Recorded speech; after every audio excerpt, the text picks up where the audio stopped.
हरे कृष्ण। जय श्री लक्ष्मी नारायण गौरी शंकराय नमः। आप सभी का अपने चैनल संस्कारी मार्ग पर बहुत बहुत स्वागत है।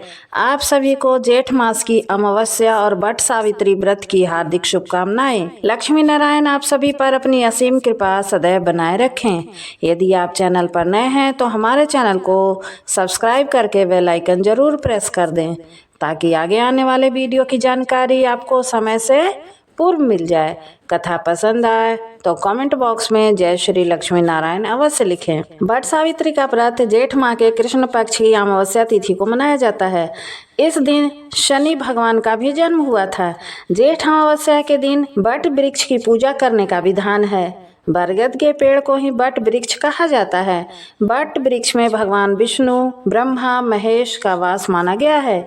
इस व्रत को करने से स्त्रियों का सौभाग्य अटल होता है, सभी प्रकार के सुखों की प्राप्ति होती है और दाम्पत्य जीवन खुशहाल होता है। पति की आयु लंबी होती है। जेठ अमावस्या तिथि के दिन वट सावित्री की पूजा वट वृक्ष के नीचे पूरे विधि विधान के साथ करनी चाहिए। वट वृक्ष को जल से सींच कर मौली, रोली, चावल, गुड़, फल, मिठाई, भींगे हुए चने, धूप, दीप से पूजा करनी चाहिए। समस्त श्रृंगार की वस्तुएं अर्पित करनी चाहिए।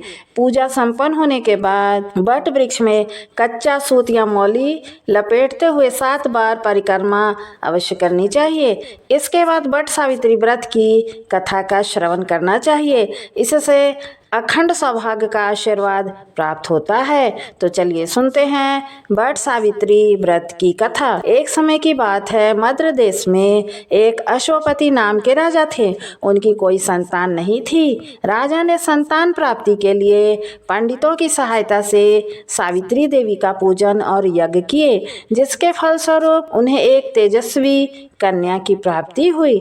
राजा ने कन्या का नाम सावित्री रखा। वह सर्वगुण संपन्न थी। समय बीतता गया और सावित्री विवाह योग्य हो गई। एक दिन राजा ने सावित्री से कहा, सावित्री, अब तुम विवाह योग्य हो गई हो, इसलिए स्वयं अपने लिए योग्य वर की खोज करो। पिता की बात मानकर सावित्री मंत्रियों के साथ यात्रा पर निकल गई। ऋषियों के आश्रमों, तीर्थों और जंगलों में घूमने के बाद वह राजमहल लौट आई। संयोगवश उस समय उसके पिता के साथ देवर्षि नारद भी उपस्थित थे। सावित्री ने उन्हें प्रणाम किया। राजा अश्वपति ने सावित्री से उसकी यात्रा का समाचार पूछा। सावित्री बोली, पिताजी, तपोवन में अपने माता पिता के साथ निवास कर रहे सत्यवान मेरे लिए योग्य हैं। मैंने उन्हें ही अपना पति चुना है। सावित्री की बात सुनकर देवर्षि नारद चौंक उठे और बोले, हे राजन, सावित्री ने तो बड़ी भूल कर दी है।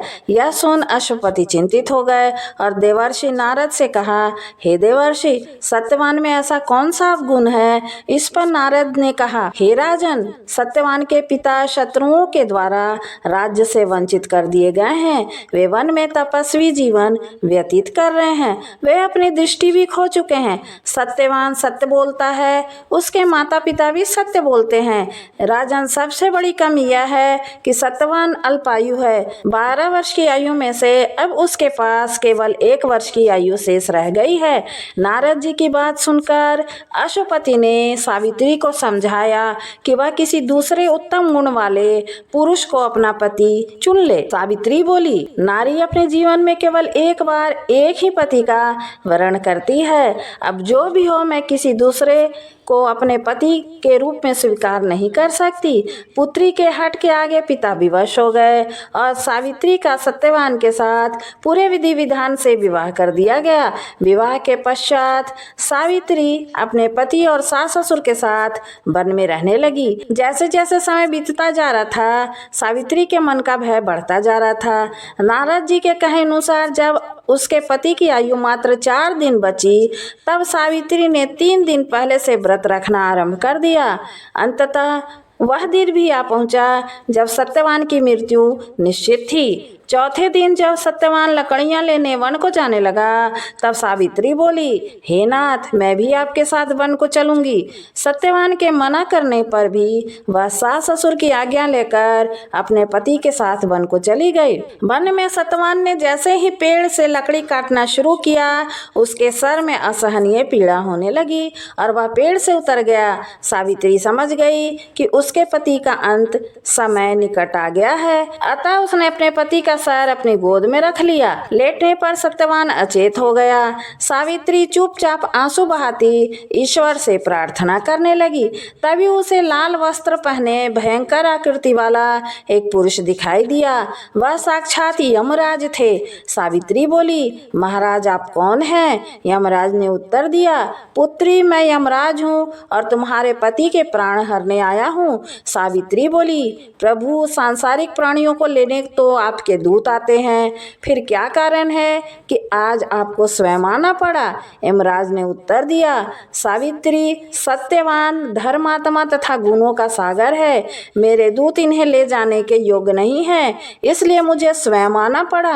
ऐसा कहकर यमराज ने सत्यवान के शरीर से अंगूठे के आकार के प्राण को निकाला और उसे लेकर वह दक्षिण दिशा की ओर यमलोक को जाने लगे। सावित्री भी उनके पीछे पीछे चल दी। सावित्री को अपने पीछे आता देख यमराज बोले, सावित्री, तुम मेरे पीछे कहाँ आ रही हो? सावित्री बोली, मेरे पति जहाँ जाएंगे मैं भी वहीं जाऊंगी, यही मेरा धर्म है। यमराज के बहुत समझाने पर भी सावित्री नहीं मानी। उसके पतिव्रता धर्म की निष्ठा को देखकर यमराज बोले, तुम अपने पति के बदले कोई भी वरदान मांग लो। सावित्री ने अपने दृष्टिहीन सास ससुर की आंखें मांगी। यमराज ने तथास्तु कहा और आगे चल पड़े। सावित्री फिर उनके पीछे चल दी। तब यमराज ने सावित्री से कहा, एक और वर मांग लो। सावित्री ने अपने सास ससुर के राज्य को वर के रूप में मांग लिया। यमराज ने तथास्तु कहा और आगे चल पड़े। सावित्री फिर भी यमराज के पीछे चलने लगी। यमराज बोले, एक वर और मांग लो। तब सावित्री ने अपने पिता के लिए 100 पुत्रों का वरदान मांगा। यमराज ने तथास्तु कहकर सावित्री को लौटने को कहा, लेकिन सावित्री नहीं मानी, फिर उनके पीछे चल दी। अब यमराज बोले, सावित्री, तुम मुझसे अपने पति के प्राणों के अलावा कोई भी वरदान मांग लो।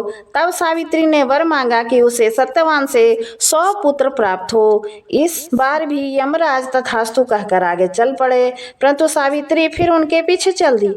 यमराज बोले, पुत्री, मैंने तुम्हें सभी मनोवांछित वर दे दिए, अब तुम लौट जाओ। सावित्री बोली, यमदेव, आपने मुझे सत्यवान से 100 यशस्वी पुत्रों का वरदान दिया है, सत्यवान के बिना पुत्र कैसे संभव होगा? यह सब सुनकर यमराज उलझन में पड़ गए। यमराज बोले, सावित्री, मैं तुम्हारी पतिव्रता धर्म से प्रसन्न होकर सत्यवान के प्राण छोड़ रहा हूँ और साथ साथ तुम्हें भी आशीर्वाद देता हूँ कि तुम्हारी यह कहानी युगों युगों तक सुनाई जाएगी। यह कहकर यमराज ने सत्यवान के प्राण छोड़ दिए और यमलोक लौट गए। सत्यवान और सावित्री भी अपनी अपनी कुटिया में पहुँचे। वहाँ उनके माता पिता की आंखों की दृष्टि लौट आई थी और उन्हें अपना खोया हुआ राज पुनः मिल गया था।